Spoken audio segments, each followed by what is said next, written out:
कभी जल्दी में जीते हैं, कभी दर्द से लड़ते हैं, नियमों के साए में अपनी राह से हटते हैं। ना हो हेलमेट फिर भी मजबूरी चलाए हमें, ना हो हेलमेट फिर भी मजबूरी चलाए हमें, क्योंकि वक्त नहीं रुकता चाहे कोई कितना भी डराए हमें। पहले 7 दिनों तक 1.5 लाख रुपयों का मुफ्त में इलाज किया जाएगा। तीसरा, सरकार द्वारा कई सारी आपातकालीन सुविधाएं भी उपलब्ध हैं, जैसे सड़क दुर्घटना हो जाने पर आपातकालीन सेवा 1073 और राष्ट्रीय राजमार्ग पर अगर कोई सड़क दुर्घटना हो जाए तो आपातकालीन सेवा 1033 है। तो सरकार द्वारा सारी सुविधाएं उपलब्ध है। अब छोटे हो या बड़े सभी को नियमों का पालन करना चाहिए।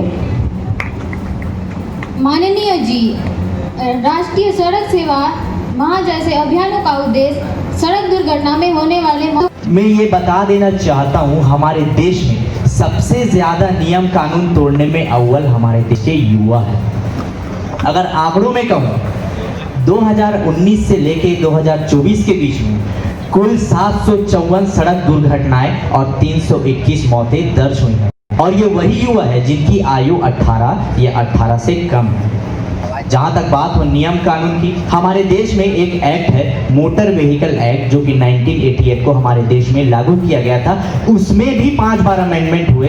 आखिरी amendment motor vehicle amendment act 2019, जिसके अंतर्गत 2 शेड्यूल, 14 चैप्टर, 217 सेक्शंस आते हैं। जब प्रशासन अपना काम सही से कर रही है, आरटीओ डिपार्टमेंट और पुलिस डिपार्टमेंट अपना काम सही से कर रही है, उसके बावजूद सड़क दुर्घटना में वृद्धि क्यों, कैसे और इसका कारण क्या है?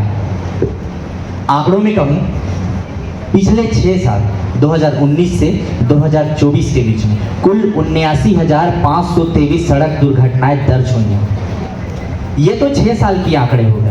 अगर मैं आपको 2 साल के अंतराल के आंकड़े ही बता दूं, आदरणीय निर्णायकगण और मेरे मित्रों, 2023 में जो आंकड़े 13,890 थे, वही आंकड़े 2024 में 14,853।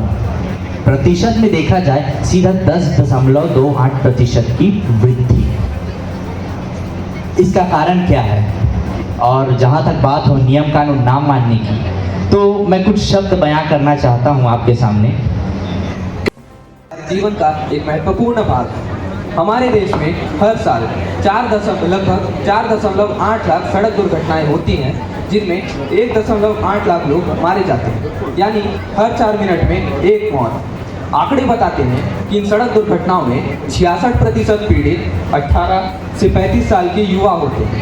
हमारे देश के सड़क परिवहन और राजमार्ग मंत्री श्री नितिन गडकरी जी ने मंगलवार 25 मार्च 2025 में ये कहा था कि इन सड़क दुर्घटनाओं के कारण हर साल हमारी देश की अर्थव्यवस्था को जीडीपी का 3% नुकसान होता है।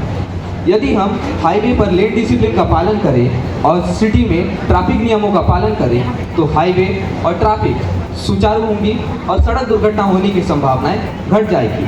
स्पीड लिमिट हमें ये याद दिलाता है कि जिंदगी कोई रेस नहीं, एक अमूल्य सफर है।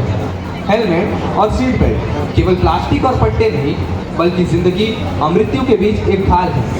साथियों, इन सभी बातों के साथ हमें ये भी याद रखना चाहिए कि हमें समय समय पर अपनी गाड़ी का फिटनेस चेक कराना चाहिए। हमें थकान होने पर हाईवे पर गाड़ी नहीं चलानी चाहिए। एक समय में एक ही ड्राइविंग लाइसेंस मान्य है।